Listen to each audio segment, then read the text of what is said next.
Hello बच्चों, आज हम करेंगे पद्यांश। आपके सेटेट के एग्जाम में ये 15 नंबर का आता है। ये मान लो पद्यांश के 15 नंबर बिल्कुल फ्री के हैं। इन 15 नंबर को आपको बिल्कुल नहीं छोड़ना है। वैसे सीटेट की जो भाषा एक है उसमें अगर आपने हिंदी रखा है तो उसमें 15 नंबर का गद्यांश आएगा, 15 नंबर का पद्यांश आएगा। तो ये नंबर बिल्कुल फ्री के। आज इनको करने का तरीका देखते हैं, क्योंकि हमें सबसे ज्यादा जरूरी क्या है सीटेट के एग्जाम में, टाइम मैनेजमेंट। उसमें टाइम की सबसे ज्यादा प्रॉब्लम रहती है। साथ में ऑनलाइन एग्जाम हो गया, उसमें तो गद्यांश पद्यांश को ऐसे सरकाते रहो, पढ़ते रहो, ये सबसे ज्यादा प्रॉब्लम आएगी। ऑफलाइन में तो आप टिक कर लेते हैं, निशान लगा लेते हैं, एक पेज पे दिया होता है। लेकिन ऑनलाइन में क्या होता है, स्लाइड में होता है, ये आपको ज्यादा थोड़ा दिक्कत का सामना करना पड़ता है इसमें। और साथ में और क्वेश्चन के भी सीटेट के एग्जाम में क्वेश्चन की स्टेटमेंट लंबी आती है, तो सब में ज्यादा लगता है, बच्चे पूरा पेपर नहीं कर पाते। तो हमें क्या करना है, टाइम को देखते हुए इनको सही से करना है। तो सबसे पहले आपको टाइम बचाने का तरीका बताती हूँ। सबसे पहले जब भी आप गद्यांश या पद्यांश करो ना, तो उसके पर्सन पढ़ने हैं आपको। ऑप्शन नहीं देखने, 4 ऑप्शन नहीं पढ़ने, सिर्फ पर्सन पढ़ने में क्या पूछा गया है पद्यांश या गद्यांश को पढ़ने से पहले। फिर आपको थोड़ा आइडिया आ जाएगा और इम्पोर्टेंट वर्ड आपके दिमाग में वो बन जाएंगे। और फिर आप जब भी इनको पढ़ोगे तो आप एकदम से वो आपके दिमाग में चला जाएगा, भी इसके बारे में पूछा हुआ है, इसके बारे में पूछा हुआ है। फिर आप उनको जल्दी से करोगे। जैसे ये वाला पद्यांश है, तो पहले हम पर्सन पढ़ लेते हैं। ऑप्शन इसमें मैंने नहीं लिखे हैं क्योंकि ब्लैक बोर्ड पे इतनी जगह नहीं है, लेकिन फिर भी आप ऑप्शन 4 है, बाद में देख लेंगे, पेज पे लिखे हुए हैं। पहला क्या है, कवि के अनुसार कौन अपने आप उलझने पैदा कर फंसता है। क्या पूछा गया है, भी कौन अपने आप उलझने पैदा करके फंसता है। दूसरा है, अनोखा जीव का समानार्थी क्या है। साथ में तीसरा प्रश्न देखते हैं, चांदनी का पर्यायवाची इनमें से कौन सा नहीं है। नहीं पूछा, इस बात का विशेष ध्यान रखना आपको सीटेट के एग्जाम में, भी कौन सा है या नहीं है। नहीं पे वहीं पे आप टिक जरूर लगाओगे। यहाँ मैं किसके लिए प्रयुक्त हुआ है। और 5वां है, वैचैन में उपसर्ग है और तिथ्य का आस्य है। तो इससे हमें क्या पता चलता है कि गद्यांश पद्यांश में ज्यादा व्याकरण नहीं आती है, लेकिन फिर भी कुछ 3-4 टॉपिक है, उनको आप एक बार अच्छे से कर लो, क्योंकि उनमें से एक आधा क्वेश्चन जरूर बनता है। जैसे पर्यायवाची शब्द हो गए, समानार्थी शब्द हो गए, उपसर्ग और प्रत्यय, इनमें से क्वेश्चन आता है, आप इनको जरूर देख के जाना। अब देखते हैं हम अपना पद्यांश। रात यूं कहने लगा मुझसे गगन का चांद, आदमी भी क्या अनोखा जीव होता है। मतलब गगन का चांद आदमी के साथ बात कर रहा है और उसको बोल रहा है कि आदमी भी कैसा अनोखा जीव है। उलझने अपनी बनाकर आप ही फंसता और फिर बेचैन हो जगता ना सोता है। मतलब आदमी पहले अपनी उलझने खुद बनाएगा, अपनी लाइफ को खुद कॉम्प्लिकेट या जटिल करेगा, उसके बाद में वो फिर उसकी खुद चिंता करेगा। ना दिन में सोएगा, ना रात में सोएगा, ना दिन में जागेगा, मतलब बेचैन हो जाएगा। फिर है, जानता है तू मैं कितना पुराना हूँ, मैं चुका हूँ देख मनु को जन्मते मरते। चांद आदमी को कहता है, क्या तुझे पता है मैं कितना पुराना हूँ। मैंने अपनी आंखों के सामने कितने ही लोग आदमी को जन्म लेते हुए, फिर जन्म से वो जवानी आते हुए बुढ़ापा आके मरते हुए देखा है। मतलब मैं सदियों पुराना हूँ, आदमी आए और गए, मैं यहीं पे हूँ।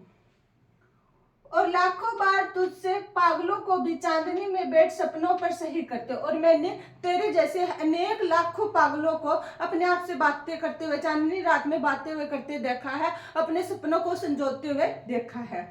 अब हम देखते हैं, कवि के अनुसार कौन अपने आप उलझने पैदा कर फंसता है। हमने क्या देखा, इसमें है आदमी भी क्या अनोखा जीव होता है, उलझने अपनी बनाकर आप ही फंसता है। तो कौन फंसता है, आदमी। अब इसके ऑप्शन देख लेते हैं, फिर आप इसके हिसाब से करोगे। जैसे पहला है, कवि के अनुसार कौन अपने आप उलझने पैदा कर फंसता है। इसका ऑप्शन कौन सा आएगा, पहला आएगा अनोखा जीव, दूसरा है आदमी, तीसरा है गगन का चांद और चौथा है चांदनी रात। तो कौन है अनोखा जीव, वो जो अनोखा जीव नहीं, कौन अपने आप उलझने पैदा करता है और फंसता है। तो इसमें सही ऑप्शन किसको लगाएंगे, आदमी को, क्योंकि गगन का चांद तो बात ही कर रहा है, आदमी के बारे में बता रहा है, अनोखा जीव आदमी को ही कहा गया है। तो इसमें हम सही ऑप्शन कौन सा टिक करेंगे, आदमी को। दूसरा क्या है, अनोखा जीव का समानार्थी पूछा है। ऑप्शन कौन कौन से आएंगे अपने, एक विशेष प्रकार का जानवर होता है, या उलझन पैदा करने वाला है, या एक विशिष्ट शारीरिक संरचना वाला प्राणी है, या विशिष्ट प्राणी है। तो समानार्थी पूछा, अनोखा जीव या विशिष्ट, कुछ अलग हो। तो इसमें सही ऑप्शन कौन सा आएगा, विशिष्ट प्राणी। तीसरा प्रश्न क्या है अपना, चांदनी का पर्यायवाची इनमें से कौन सा नहीं है? पर्यायवाची शब्द दिए हुए हैं 4, जैसे कौमुदी, चंद्रिका, ज्योत्सना, अंशुमाली। तो इसका सही आंसर क्या होगा? अंशुमाली, क्योंकि कौमुदी, चंद्रिका और ज्योत्सना क्या है? चांदनी का पर्यायवाची है। और फिर चौथा क्वेश्चन है अपना, यहाँ मैं किसके लिए प्रयुक्त हुआ है? यहाँ पर मैं किसके लिए प्रयुक्त हुआ है? चांदनी के लिए, आदमी के लिए, चांद के लिए, सौपन के लिए। तो मैं कौन है? ये वाला, मैं चुका हूं देख मनु को जन्मते मरते। तो मैं किसके लिए प्रयुक्त हुआ है यहाँ पे? मैं चांद। चांद अपने आप को कह रहा है कि मैंने कितने ही आदमियों को जन्म लेते हुए मरते हुए देखा, मैं यहाँ सदियों से हूं। तो यहाँ पे किसके लिए होगा? ये चांद के लिए। अगले अपना बेचैन में उपसर्ग है। मैंने ये बताया ना आपको एग्जाम में, उपसर्ग, प्रत्यय, पर्यायवाची, समानार्थी शब्द करके जरूर जानिए हैं। और साथ में अगर आप देख लो तो एक आधा अलंकार तो नहीं आएगा, ये 4 ही कर लेना, आपका मतलब एग्जाम में इन्हीं से आएगा। बेचैन में कौन सा उपसर्ग है?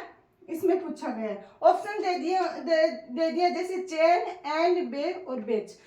तो इसका उपसर्ग कौन सा आएगा? बेचैन में बे उपसर्ग आएगा। कौन सा? बे उपसर्ग। और लास्ट अपना क्वेश्चन, तुझसे क्या आशय है? मतलब तुझसे का क्या मतलब है?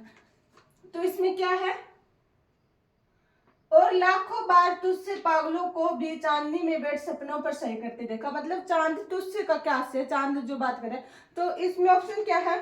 तुझे, तेरे को, तेरे जैसे को, तुझसे या तुमसे। तो इसका सही आंसर क्या है? तेरे जैसे को, क्योंकि चांद बोलता है आदमी को तेरे जैसे कितने आए कितने गए, मतलब मैं यही हूँ, सदियों से हूँ। तो हमने ये क्या देखा? पद्यांश। ये बिल्कुल ऐसे आपको हम कोई ना तो कवि है ना लेखक है, हमें सिर्फ पढ़ना है और उत्तर देना है। साथ में आप ये और देखना, एक कभी कभी पद्यांश का या गद्यांश का अर्थ देख लेता है, या फिर हमें ये देखना होगा भी इस पद्यांश का भाव क्या है, इसमें कौन सा भाव व्यक्त करता है। एक चांद आदमी के साथ बात कर रहा है, इसमें ये प्रश्न नहीं पूछा गया। बाकी और कविताओं में ऐसे पूछा जाएगा, किसी कविता में ऐसे दे देगा, वीरता को दर्शाएगा किसी आदमी के बारे में, तू बड़ा सूरवीर है, ये है, कवि ऐसे करके बताएगा। या किसी में मतलब कुछ देगा, श्रृंगार रस होएगा या वीर रस होएगा। जैसे आपको कविता का या मतलब भाव देखना है, उसका क्या भाव है। कई बार उसका अर्थ पूछ लेते हैं, इस पद्यांश का क्या अर्थ है, इस गद्यांश का क्या अर्थ है। इसके साथ ही अपना ये छोटा सा टॉपिक, लेकिन बहुत सारे नंबर देके जाएगा, यहीं पर समाप्त होता है। अगर आपको वीडियो अच्छी लगी हो तो लाइक जरूर कीजिएगा और कमेंट सेक्शन में कमेंट करके अप्रिशिएट जरूर कीजिएगा, ताकि मैं और अच्छे अच्छे कंटेंट लेके आऊँ आपको और अपने पढ़ाने के तरीकों को इम्प्रूव करूँ। और हाँ, साथ में आप गद्यांश वाला वीडियो देखना ना भूलें, आपको डिस्क्रिप्शन बॉक्स में उसका लिंक जरूर मिलेगा। धन्यवाद।